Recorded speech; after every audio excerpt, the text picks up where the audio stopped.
Welcome to the deep dive. Today, we're unpacking a topic that, well, it might sound like a yearly headache for some, but it's actually one of the most powerful tools in your financial toolkit. We're talking about year-end tax planning. And this isn't just about, filing your taxes. It's really about proactively strategizing to legally minimize what you owe and truly optimize your financial health. That's such a crucial way to put it, yeah. While we often call it year-end planning, you're right, the most effective tax strategy is, well, it's really a continuous process. Continuous, okay. Yeah. For businesses or even individuals who make estimated payments, this isn't just a December thing. It's something you might be looking at monthly or, at least quarterly. Always looking ahead, understanding how your financial decisions today impact your tax liability, well, tomorrow. That really highlights the proactive mindset we're aiming for here. It's about understanding those implications now to shape what happens next. Before we dive deeper, just a quick reminder that this deep dive is based on material from Farhat lectures. All the content, examples, and explanations we discuss here, they're derived from the comprehensive accounting resources over at farhatlectures.com. So whether you're an accounting student, maybe a CPA candidate, or a professional, definitely visit the website. You'll find additional practice questions, video lectures, and really detailed support to reinforce today's topic. And a special thanks to Professor Farhat for providing this valuable material. Okay, so let's get right into it then. At its heart, what exactly is tax planning? What's the core mission here? Fundamentally, tax planning is, well, it's about strategically managing your financial affairs. And the aim is always reducing the taxes you legally owe to the IRS. Right, legally. That's Fair. key. Absolutely. The key word is legally. You have to operate within the boundaries of tax law. Always. And this often involves a kind of delicate balance. On one hand, you're trying to reduce your taxable income, through various deductions. And on the other, you want to maximize any available tax credits. Deductions and credits. Okay. Exactly. And what's fascinating here, sometimes you might even have a choice between the two for the same expense, like maybe for foreign income or certain education expenses. Oh, interesting. A choice. Yeah. And in those situations, careful analysis is, well, it's key. You need to figure out which option truly gives you the greater financial benefit. That makes perfect sense. It's not avoidance, it's a strategic optimization. Now, when people hear reduce taxable income, maybe a common misunderstanding pops up, like, oh, does that mean I need to earn less? Can you clarify what we really mean by reducing taxable income without, hitting your earning potential? Yeah, that's a great point to clarify. Reducing taxable income doesn't mean earning less money. Not at all. It means making smart financial choices. Choices that either defer when income is taxed, or maybe channel income into areas that are taxed at a lower rate, or even just reduce your net income subject to tax through, eligible expenses and deductions. Okay, so smart choices, not less income. Exactly. And one of the most common and honestly most powerful ways to do this is contributing to retirement accounts, things like a 401k or an IRA. Ah, the retirement accounts. Yes, these contributions are often tax deductible, so they directly lower your current taxable income. And it's really a dual benefit, you see. You save on taxes right now, and that money gets to grow for your future, often tax deferred. Tax savings now, growth later. Precisely. And here's a deeper thought on that. For many people, the sort of forced savings aspect of a 401k is just as powerful as the tax deferral. It acts like a built-in discipline for building wealth, which, often gets overlooked. That's a really good point, the discipline factor. Yeah.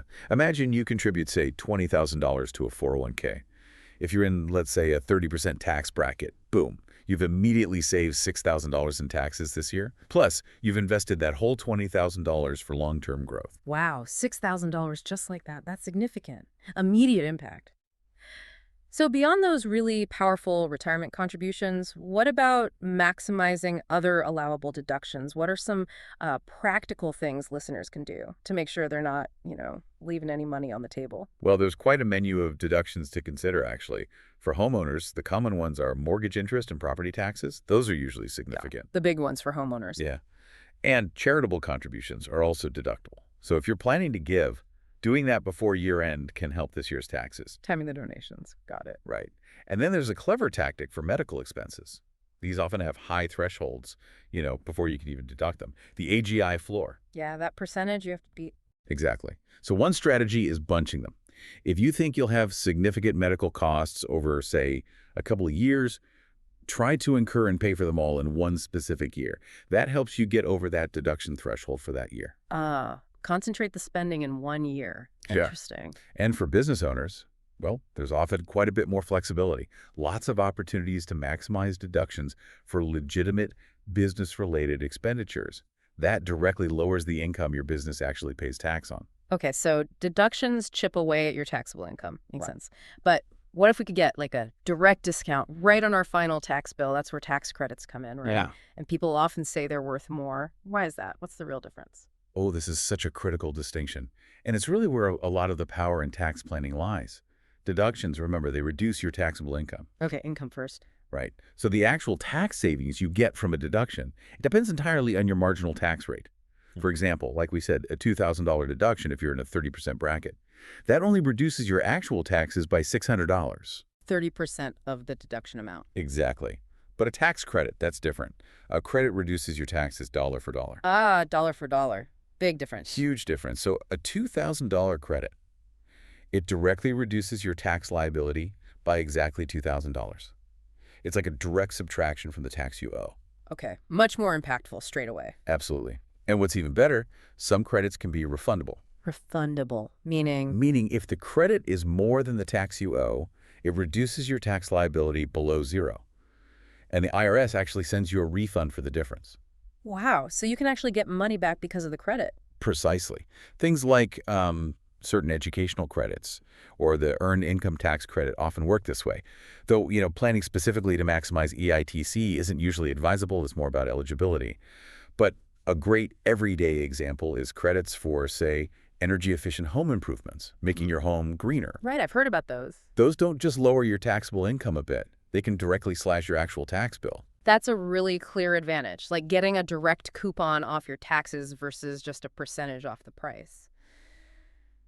So understanding that credit advantage, how does that tactic you mentioned earlier, bunching, but for itemized deductions specifically, work? Especially for homeowners trying to maximize that dollar impact, getting over the standard deduction hurdle. Right, bunching itemized deductions. It's essentially about consolidating certain deductible expenses into one single tax year. The goal is to make their total exceed the standard deduction amount for that year. Because if you don't exceed it, you just take the standard, right? Exactly. And since the standard deduction is pretty high these days for many people, you need a significant amount of itemized deductions to make it worthwhile. Bunching helps you get over that hurdle in specific years. So you might itemize 1 year, take standard the next. That's often the pattern, yes. For homeowners, this strategy can be more accessible because you already have those potentially large recurring expenses like mortgage interest and property taxes. So you might decide, for instance, to make all your charitable contributions for a 2-year period in one specific year instead of spreading them out. Double up the charity in year 1. Right. Or maybe you anticipate a higher income this year compared to next. You could perhaps prepay certain deductible expenses, maybe next year's first quarter mortgage interest if your lender allows, or property taxes if they're due early next year. You accelerate those deductions into the current higher income year. Pull deductions forward when it helps most. Exactly. It helps you surpass that standard deduction threshold and hopefully unlock a bigger tax benefit in that specific year. So it really is a game of timing and thresholds, making sure you hit those numbers in the right year. And speaking of timing, another really powerful strategy is controlling when your income is actually taxed, deferring it. How can someone accomplish that? Income deferral it's a really powerful lever in tax planning. We already touched on 401ks and IRAs. Those are prime examples. Right, the retirement accounts again. They push the taxation way down the road, usually until you withdraw the funds in retirement. And the idea is you might be in a lower tax bracket then. Hopefully, yeah. But there are other methods too. Think about like-kind exchanges, mostly for real estate investors, where you swap one investment property for another similar one. The 1031 exchange. That's the one. It allows you to postpone recognizing the capital gains taxes until you eventually sell the replacement property way down the line. So you keep rolling the gain over. Essentially, yes. Or consider installment sales. This lets you spread out capital gains over several years. So instead of getting hit with tax on the full profit from a large sale all at once. You spread the pain, so to speak. Yeah, you could say that. You receive payments over time, maybe over several years, and only the profit portion of each payment you receive is taxed in that specific year. Can you give an example? Sure. Let's say you sell, a piece of land for $500,000. Let's say your gain is $150,000. Instead of paying tax on $150,000 this year, maybe you structure the sale to receive $100,000 a year for 5 years. If $30,000 of each $100,000 payment is profit. Then you only pay tax on $30,000 of profit each year. Exactly. Hmm. For 5 years. It dramatically smooths out your tax burden and potentially keeps you out of higher tax brackets compared to recognizing the whole $150,000 gain all at once. That really shows how deferral can save you big time just by avoiding those higher brackets in one hit. Okay, so that brings us to another key point. It's not just when you get income, but also what kind of income you get. Because as you said, not all income is taxed equally. How can listeners actively seek out lower tax rate income? Right. This is getting into more sophisticated strategy, but it's important. You generally want to prioritize income types that get more favorable tax treatment from the IRS. Like what specifically? Well, qualified dividends and long-term capital gains are the classic examples. Qualified dividends are typically those you receive from certain U.S. corporations and qualifying foreign corporations. But there's a catch. You usually have to have held the stock for a specific minimum period around the dividend date. Okay. Holding period matters for dividends too. It does. And even more so for capital gains. If you hold stocks, bonds, real estate, other capital assets for more than 1 year before you sell them. More than a year. Yes. The gains usually qualify for long-term capital gain rates, and those rates are generally much lower than the rates on your ordinary income, like your salary. So patience with investments pays off tax-wise. It really can. Yeah. The government generally uses these lower rates to incentivize long-term investment over short-term speculation, so it can be a smart move for your portfolio and your tax bill. Makes sense. Okay, another interesting strategy involves dependents. How can adding a dependent, maybe having a child or supporting a relative, provide tax advantages, especially since some rules changed recently? That's right. The rules have shifted. The old personal and dependency exemptions. Those are gone, at least temporarily, until 2025 under current law. So no more exemption amount per person. Not right now, no. But adding a dependent can still offer significant tax benefits, just in different ways.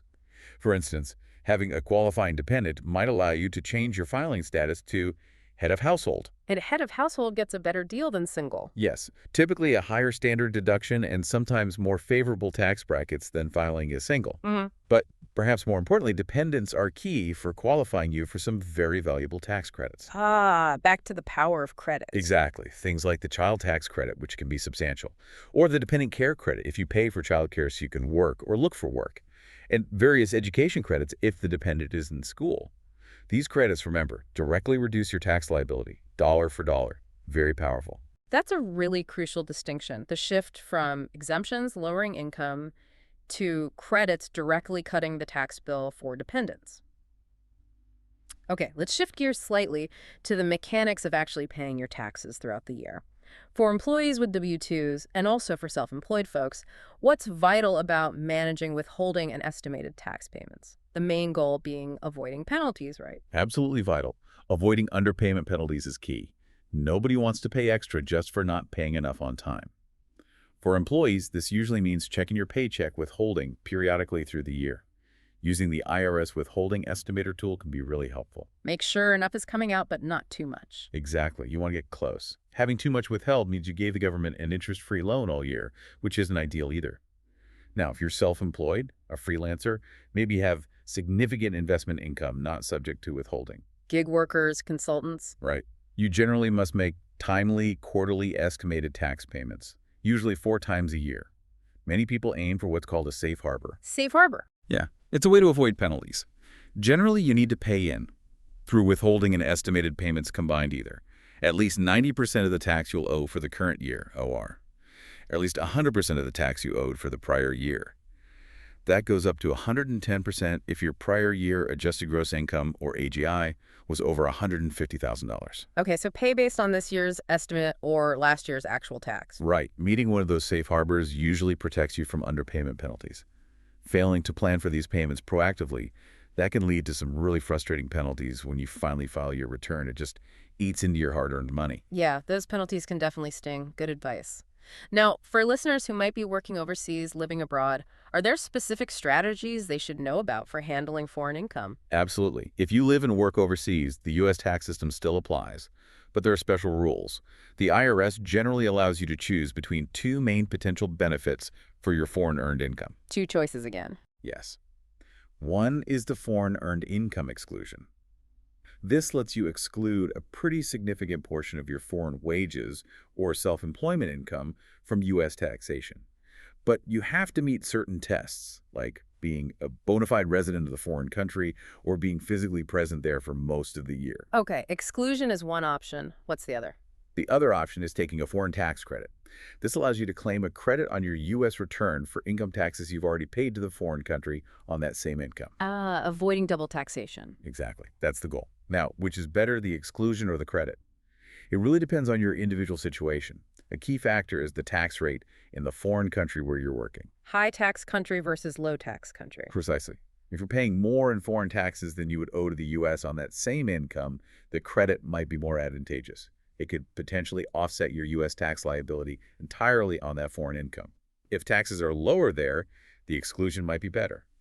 Needs analysis. Okay, good overview for the expats listening. Here's a more nuanced point, something that maybe a lot of people, especially within families, might not even think about. Avoiding something called imputed interest on below-market loans. What on earth is that, and why should someone be careful? Ah, yes, imputed interest. This is an important and often missed warning, particularly for loans between family members or maybe between a business owner and their company.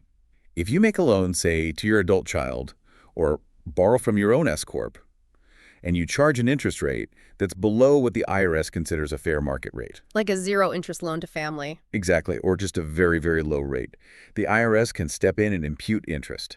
This means they essentially pretend, for tax purposes, that interest was paid at a rate they set, called the applicable federal rate, or AFR. Even if no interest actually changed hands. Correct. The IRS publishes these AFRs monthly, and they're basically the minimum rates they consider acceptable for loans between related parties. And here's the kicker. They will then tax the lender on that assumed or imputed interest income. Wow, so the person making the loan gets taxed on income they never even received. That's exactly right. It can be an unwelcome surprise. So, to avoid this, if you're making a loan like this, you should always structure it formally, put it in writing, and charge an interest rate that's at least equal to the current AFR for the loan's term.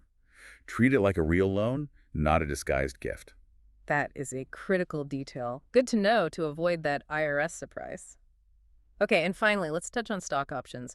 For folks lucky enough to have those, what should they be aware of regarding holding periods to optimize their tax situation? Right, stock options, especially certain types, have specific tax rules tied to how long you hold the stock after you exercise the option. Yeah. We're talking mainly about qualified stock options like incentive stock options or ISOs. These get special tax treatment if you follow the rules. ISOs. Okay, what are the rules? Well, to get the most favorable capital gains tax treatment on your profit, you typically need to meet two holding period requirements. First, you need to hold the actual shares of stock for at least 1 year after the date you exercise the option. 1 year post-exercise. And second, you need to hold the shares for at least 2 years from the original date the option was granted to you. 2 years from grant date. Got it. Both must be met. Yes, generally both. If you meet both holding periods, the difference between your exercise price and your sale price is typically taxed at those lower long-term capital gain rates. If you sell too soon, before meeting both requirements, Then what happens? then part or potentially all of your gain could be treated as ordinary income, taxed at your regular higher rate. The difference in tax can be substantial, so understanding and sticking to those holding periods is really key to maximizing your after-tax profit from those options. Wow, okay, that truly is a comprehensive menu of strategies we've just gone through. We've unpacked, what, maybe a dozen common approaches, and like you said earlier, tax scenarios are pretty much endless. Before we wrap this up, when should a listener maybe think about bringing in a professional, a CPA or someone, to help navigate all this complexity? That's an excellent question, and a very practical one. While understanding these strategies yourself is definitely empowering, there are clear signals when professional help is a good idea. If your financial situation is complex, maybe you own a business, you have significant investments, rental properties. Major life changes. Exactly. Major life events like getting married, divorced, having a child, starting a new business, or if you have foreign income, where you're dealing with things like stock options, inheritances. Stuff we just talked about. Right. In those cases, a qualified tax professional like a CPA, an enrolled agent, they can be invaluable. They can help tailor these general strategies specifically to your unique circumstances. They can often identify opportunities you might have missed and, crucially, ensure you stay compliant with all the ever-changing tax laws. Like a personal guide through the tax maze. Yeah, or maybe think of them as your personal tax chef, helping you select and prepare the perfect tax meal from this menu we've discussed. Huh. I like that. The personal tax chef. It's about leveraging expertise when your situation really calls for it. So, okay, pulling it all together, what does all this mean for our listeners? What's the ultimate takeaway here? I think the core message is that tax planning isn't some mysterious, arcane art reserved only for the super wealthy. It's really about understanding this broad menu of options that the tax code legally provides. Then, sitting down, taking a critical look at your own financial situation, and actively picking and choosing the strategies that make the most sense for you. Being proactive, not reactive. Exactly.